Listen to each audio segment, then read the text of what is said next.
या आई साहेब, मी आहे तुमच्या बरोबर.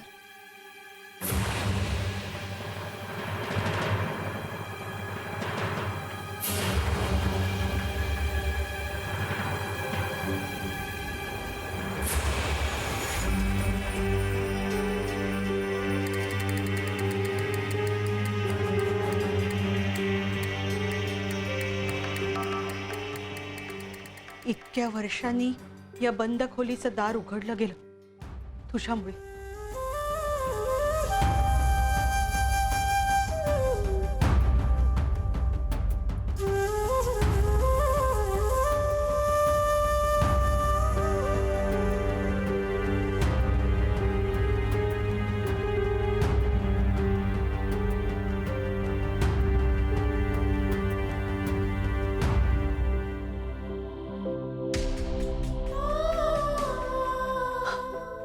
राजनंदिनी,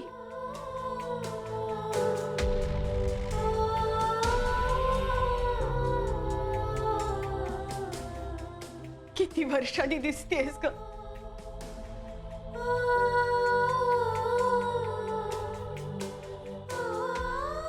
राजनंदिनी, मला माहिती आहे मी तुझी आई होऊ शकत नाही ग, पण तू मला मुलीसारखीच आहेस. आईसाहेब, तुमच्यापेक्षा गोड छोटी आई मला कधीच मिळाली नसती.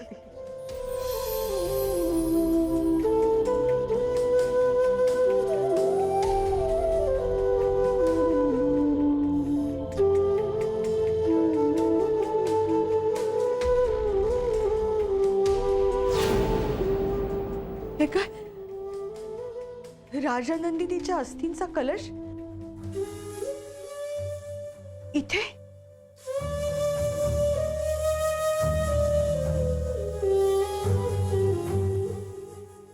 पण मग त्यांचं विसर्जन का केलं नाही त्यांनी? तिची आठवण म्हणून तो अस्थि कलश जपून ठेवला असेल.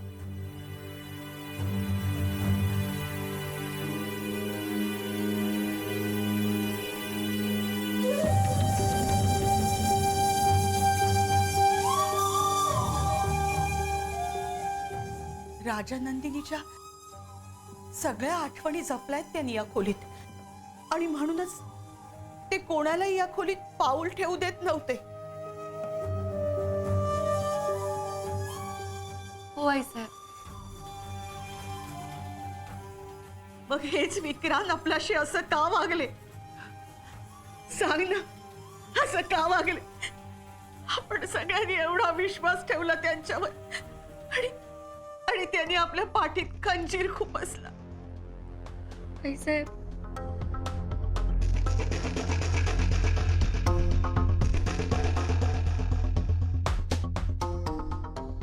मला एक गोष्ट समजली आई साहेब. आपल्याला मनापासून हवी असलेली व्यक्ती आणि आपल्या आयुष्यात येणारी व्यक्ती ही सारखी नसते.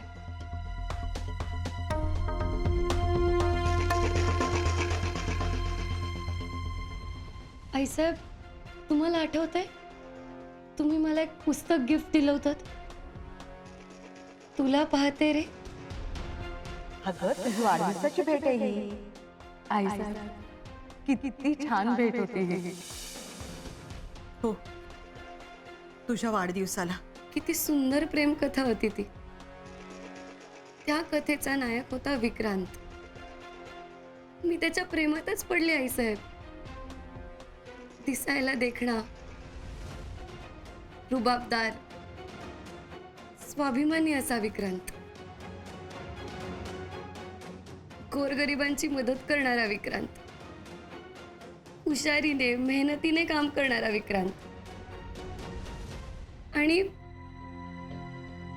आपल्या प्रेयसीवर जीवापाड प्रेम करणारा विक्रांत.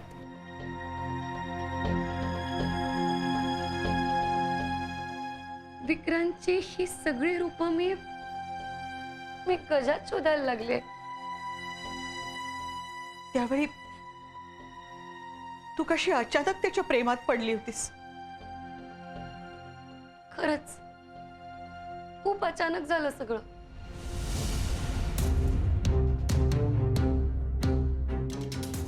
तू मला खूप आवडतेस राजांकडे. I love you.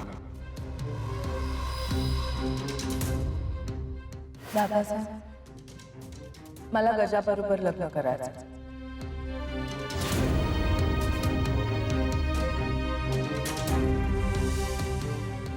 मला गजा आवडायला लागला आणि त्यानंतर त्यानंतर मागचा पुढचा कुठलाच विचार न करता मी स्वतःला त्या प्रेमात झोकून दिलं. पण आईसाहेब, सत्य हेच होतं की मला आवडलेला विक्रांत हा फक्त कथेत खरा होता, प्रत्यक्षात नाही.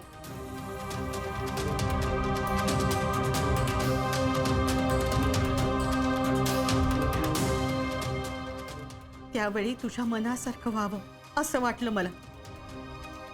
तुझ्या मनासारखा जोडीदार मिळाला म्हणून किती आनंद झाला होता मला. पण बघा ना आईसाहेब, ज्या माणसाने माझं अख्खं आयुष्य बदलून टाकलं त्याच माणसाने माझं आयुष्य संपवलं.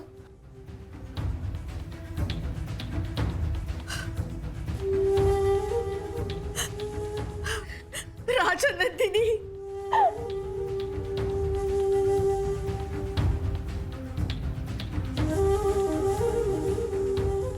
अशी कशी सोडून गेली ग. आजही तो दिवस आठवला तर अंगावर काटा येतो माझ्या.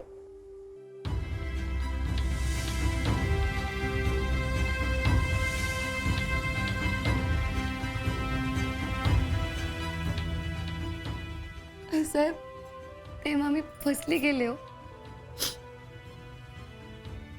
आणि खरं काय ते कळून सुद्धा मी काहीच करू शकले नाही, कारण विक्रांतने मी काही करायच्या आतच मला संपवून टाकलं.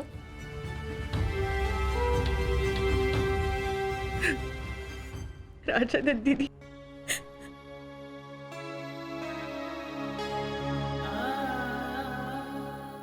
साहेब,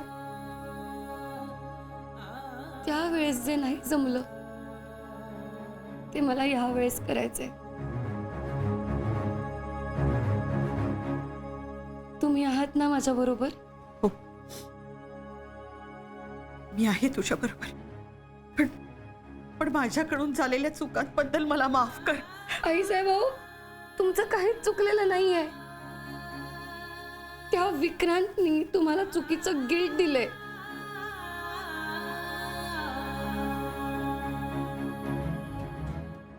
आणि त्याने केलेल्या विश्वासघाताची जाणीव आपण त्याला करून दिलीच पाहिजे.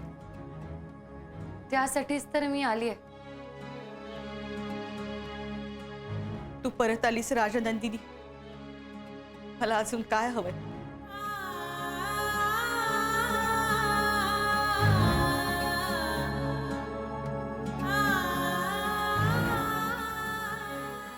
हो ना आईसाहेब?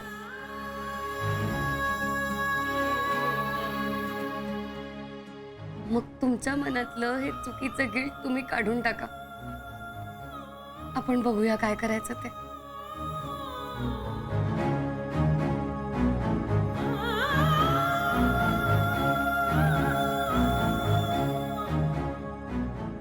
मी आहे तुझ्या बरोबर.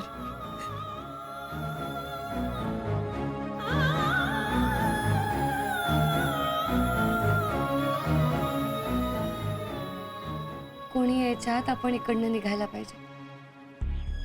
चला, आपण जाऊया. चल.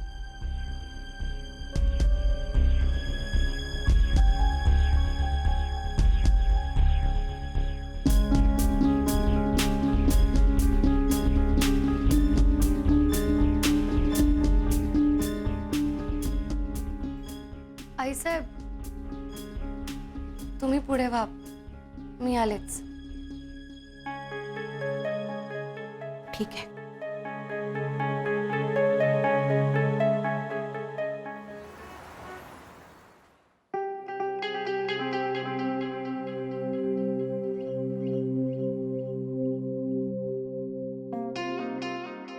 मायराजी, झेंडे, कुठे आहात तुम्ही? किती फोन करायचे तुम्हाला? विक्रांत सर ऑफिसमध्ये नाहीत, त्यामुळे मला सगळीकडे लक्ष ठेवावं लागतं मायराची. रिअली? तुमच्याकडे बघून तरी वाटत नाही की तुमचं ऑफिसमध्ये खूप लक्ष आहे. असं का बोलताय तुम्ही मायराजी?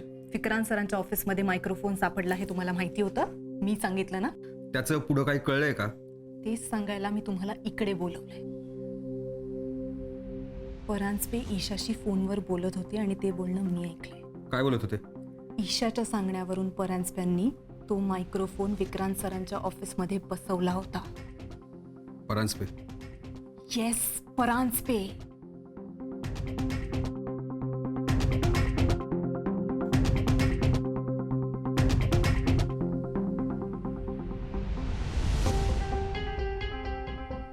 परांजपे काय?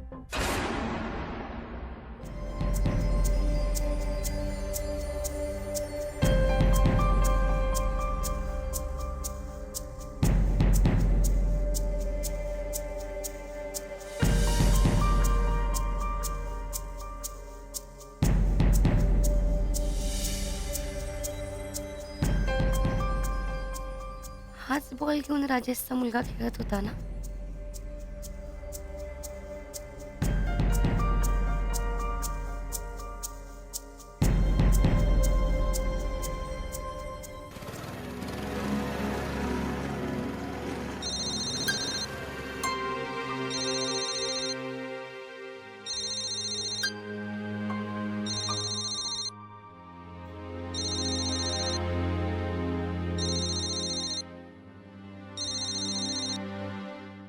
Hello Isha madam. Paranjape sir, माझं एक खूप अर्जंट काम आहे. तुम्ही कराल लवकरात लवकर? बोला ना. आपल्या कंपनीत तो लेबर कॉन्ट्रॅक्टर होता, राजेश नावाचा. तो कुठे आहे माहिती आहे तुम्हाला? नाही हो. तुम्हाला आठवते आपल्या कंपनीतला फ्रॉड बाहेर निघाला होता तेव्हा हा राजेश त्याच्या कुटुंबासकट गायब झाला होता. तो आत्ता कुठे आहे याची काही माहिती मिळते का बघा, आणि तेही लवकरात लवकर. हो मॅडम, मी प्रयत्न करतो. आणि परांजपे, तुम्हाला ह्याबद्दल काहीही कळलं तर मला लगेच कळवा. Okay okay. ठेवते फोन.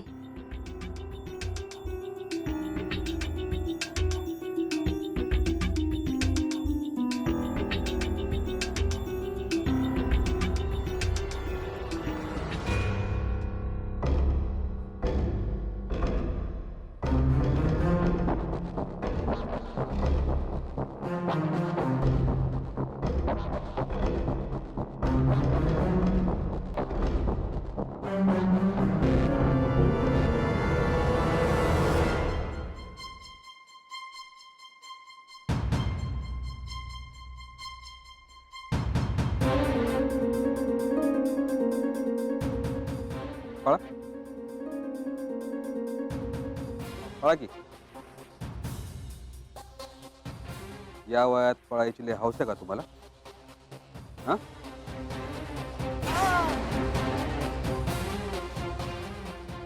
परांजपे, डोक्याला लागले का? आजकाल लयच डोकं चालायला लागलं तुझं. झेंडे, तुम्ही माझ्या पार्टीवर होतात.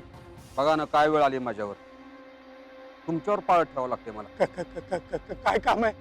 काम काय ना, मी काय प्रश्न विचारेन त्याची सरळ उत्तर देशील? देशील? काय काम आहे? काम काय ना, मी काय प्रश्न विचारेन त्याची सरळ उत्तर देशील? देशील?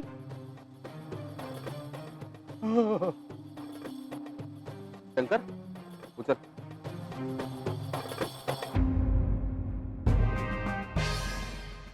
हल्ली काय जॉब बदललाय का? खबरा म्हणून काम करताय? जयदीप सरांच्या केबिन मध्ये मायक्रोफोन का बसवला होता तुम्ही? परांजपे, आपणच बसवला होता ना मायक्रोफोन? अहो, तुमचा काहीतरी गैरसमज होतोय. हा, माझा गैरसमज होतोय. सगळं समजून बोलतोय मी. बोला. तुझा आणि ईशाचा काय प्लॅन आहे सांग.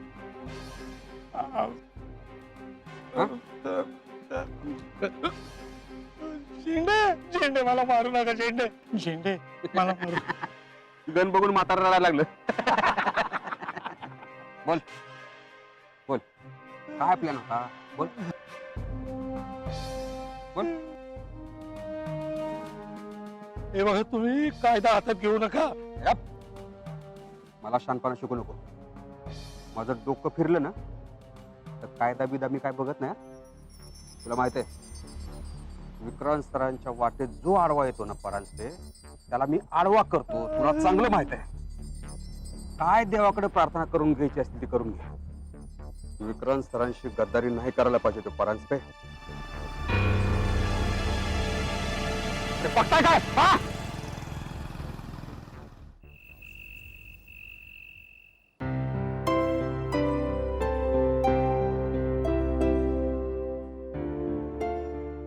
You know, I don't like crowd at all. खरंय खरंय. आणि ते आपल्या पारावरच्या अंबाबाईला तर इतकी गर्दी असते. I hate it. सुनबाई, तरी तू जाऊन आलीस याबद्दल कौतुक वाटतंय मला तुझं. थँक्यू. आईसाहेब, तिला कशाला थँक्यू म्हणताय? ती पिकनिक म्हणून जाऊन आली. अरे पण मी गेले तर होते ना. तुमच्या सगळ्यांच्या आग्रहामुळे मी जाऊन आले. ऍटलीस्ट त्याला तरी अप्रिशिएट कर. I was kidding Sonia. Jaydeep आणि राजानंदिनीनी मला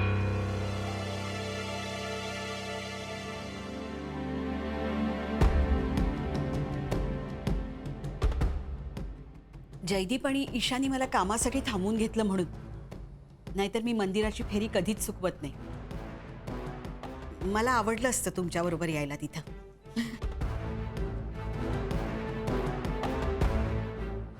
आता यांची मैफिल रंगतीये ना, तोपर्यंत तुम्ही गप्पांमध्ये यांना जरा गुंतवून ठेवा.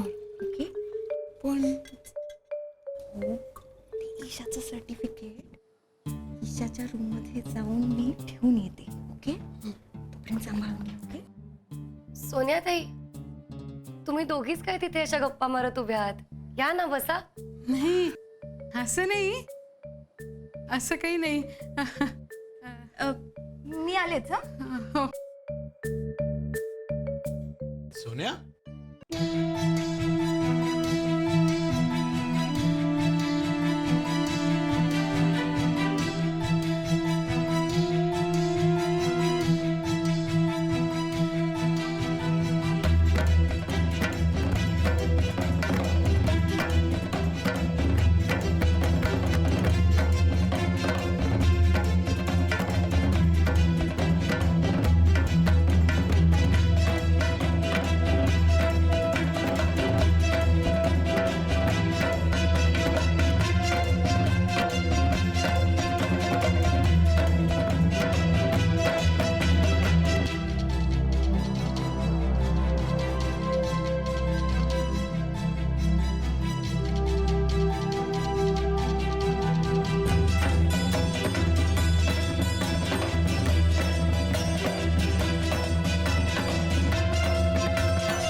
देवा वाचव. ईशा मॅडमचं मिशन पूर्ण होऊ दे. तोपर्यंत तरी जिवंत ठेव देवा.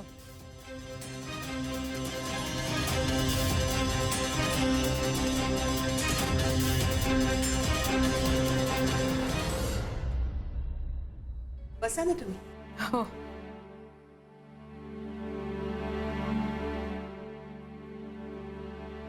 आईसाहेब, देऊळ तुमचं असल्यामुळे दर्शन अगदी छान होतं. आज पण तसंच झालं. नाही का हो? आणि शिवाय सोन्याताई होत्याच ना आमच्या बरोबर, त्यामुळं जास्तच बडदास्त ठेवली गेली आमची. आई, सोनियाताई कुठे गेल्यात? अगं त्याचं काय आहे, प्रसादाची पिशवी कुठे ठेवली आहे ना ते त्या बघायला गेल्यात. पण सोनियाताईंनी आल्या आल्या पिशवी माझ्याकडे दिले. मी आतमध्ये ठेवली ती.